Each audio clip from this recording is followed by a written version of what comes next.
Hi, here at Team Believe It. We believe every question has an answer, every problem has a solution, and everything is possible. Please subscribe to our channel, hit the like button, and share these videos with everyone you know. By the way, we saved the best tip at the latter part of the video. Now for today's topic. Today we're strapping in for a wild ride through the world of interest rates. We're diving deep into the 8 most common types of interest rates, breaking them down with real-world examples you can actually use.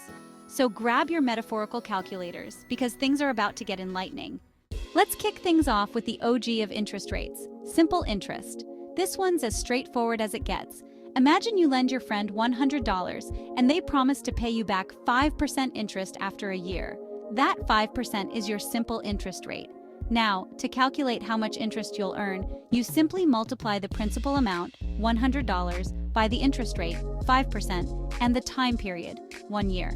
In this case, you'd earn a cool $5 in interest. Easy peasy, right? But here's the thing about simple interest. It's only calculated on the principal amount. So, even though your friend will owe you $105 after a year, the interest for the second year will still be calculated on the original $100. It's perfect for short-term loans or situations where you want a predictable return. However, if you're looking for faster growth, you'll want to befriend the magic of compound interest, which we'll talk about next. Imagine you're depositing $500 into a certificate of deposit, CD, with a simple interest rate of 3% for 2 years. Using our trusty formula, we can calculate the interest earned. $500 times 3% times 2 equals $30. Now let's talk about compound interest, which Einstein allegedly called the 8th wonder of the world. Unlike its simpler counterpart, compound interest doesn't just grow linearly. It explodes exponentially. It's like watching a snowball roll down a hill, gathering more and more snow, or in this case, money, as it goes. Imagine you deposit $100 into a savings account with a 5% annual interest rate compounded annually. After the first year, you'd earn $5 in interest, just like with simple interest. But here's where the magic happens. In the second year, the interest is calculated not just on the original $100, but on the new total of $105. This means you'd earn slightly more than $5 in the second year, and even more in the third year, and so on. Over time, this seemingly small difference in how interest is calculated can lead to a huge difference in your earnings. To put things into perspective, let's compare our simple interest example from before with a compound interest scenario. With simple interest, you'd earn $5 each year, for a total of $15 in interest after 3 years. But with compound interest, you'd earn $5.25 in the second year, $5.51 in the third year, and so on. Hold on tight, because we're about to delve into the fascinating world of cumulative interest. This type of interest is all about the snowball effect, where interest earned is added back to the principal, creating a larger base for future interest calculations. Think of it like building a snowman. You start with a small snowball, but as you roll it around, it picks up more and more snow, growing larger and larger.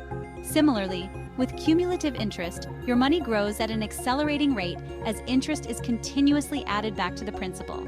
Now, you might be thinking, wait a minute, doesn't compound interest work the same way? And you'd be right. Cumulative interest is basically a broader term that encompasses compound interest. It refers to any situation where interest is added to the principal, regardless of the compounding frequency. Here's an example to illustrate the point. Imagine you invest $1,000 in a bond that pays a 6% annual interest rate, compounded semi-annually. This means that interest is calculated and added to the principal twice a year. So, after the first 6 months, you'd earn 3% interest on your initial investment, which is $30. This process of adding interest to the principal every 6 months continues for the life of the bond, leading to significant growth in your investment over time. In a world of constant change and uncertainty, fixed interest rates offer a comforting sense of stability and predictability. Imagine a world where you knew exactly how much interest you'd be paying or earning on a loan or investment for years to come. That's the beauty of fixed interest. As the name suggests, a fixed interest rate remains constant for the entire term of the loan or investment. This means your monthly payments stay the same, making it easier to budget and plan for the future. No surprises, no sudden jumps in interest rates, just steady and predictable payments. One of the most common examples of fixed interest is a mortgage. When you take out a fixed-rate mortgage, the interest rate is locked in for the entire loan term, which could be 15 or 30 years. Fixed interest rates can be particularly appealing during times of economic uncertainty or when interest rates are expected to rise. They provide peace of mind knowing that your borrowing costs won't suddenly skyrocket. Hold on tight, because variable interest rates are like a roller coaster ride for your finances. Unlike their fixed counterparts, variable rates can fluctuate over time based on market conditions and other factors. This means your interest payments can go up or down, adding an element of uncertainty to your financial planning. Imagine a variable interest rate like a chameleon, changing its colors to blend in with the surrounding environment. When market interest rates rise, your variable rate follows suit, and vice versa. One common example of a variable interest rate is a credit card. Most credit cards come with variable APRs, or annual percentage rates, which means the interest you pay on your outstanding balance can fluctuate based on the prime rate set by the Federal Reserve. Variable interest rates can be a bit of a gamble.